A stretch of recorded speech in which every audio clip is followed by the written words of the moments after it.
All right, so today I'm going to reveal to you the exact email, SMS, and phone sequence I have in place to confirm appointments to make sure that they actually show up to a sales call because this is absolutely key.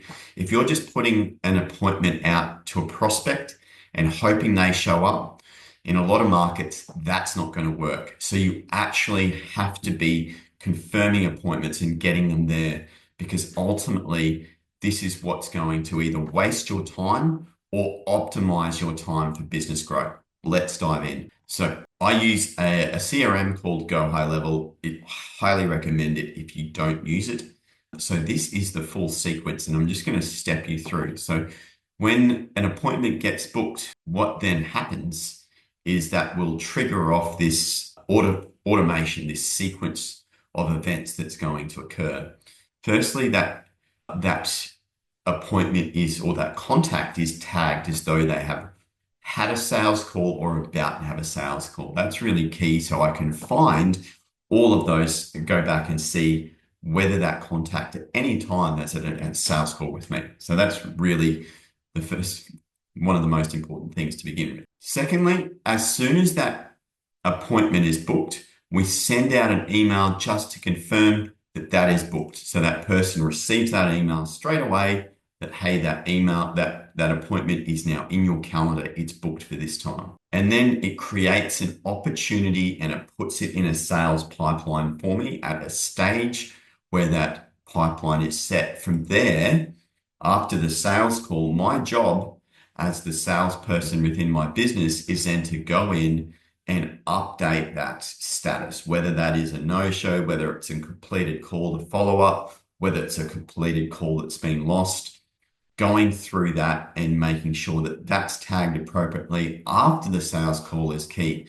But automatically, that's already put there for me. So that's great. It's set my pipeline up. Now, nothing else happens until 24 hours before the appointment. Then at exactly one day before that appointment occurs, this email goes out, just notifying that the appointment's in 24 hours, it's via Zoom, and it's in your calendar, the Zoom link. Then again, there's nothing happens until an hour before the appointment. So again, we put a delay in place, and then they get an email notifying them of that appointment in 1 hour, and then an SMS 1 hour before as well.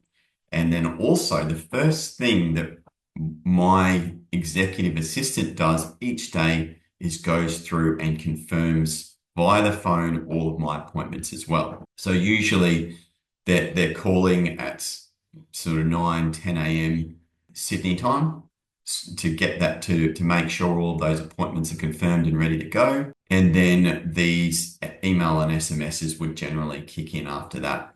So the likelihood that someone then knows that the appointment is actually occurring that day and when it occurs is obviously extremely high because they would have seen it on their phone through SMS and obviously speaking to someone and then through email. Now, some people would argue that this is too much confirmation and I would tend to agree in some markets. Some markets like local government where they're in their calendars all the time and they're working off that calendar, that's probably going to be too much confirmation sequence. However, if you're dealing with small business owners where they're in and out, they might be behind the computer sometimes, working with customers at other times. So they're on and off through their calendars. They're not really paying attention.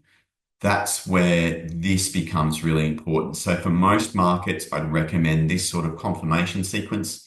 Just consider your target market when you are looking to go a little bit less than this. But I often find that 99% of the time, this is enough, and people actually like the extent we go to confirm those appointments. However, yeah, there would be the odd market that this would be too much for them. So just consider that and go ahead and make sure you've got everything in place. Talk to you soon.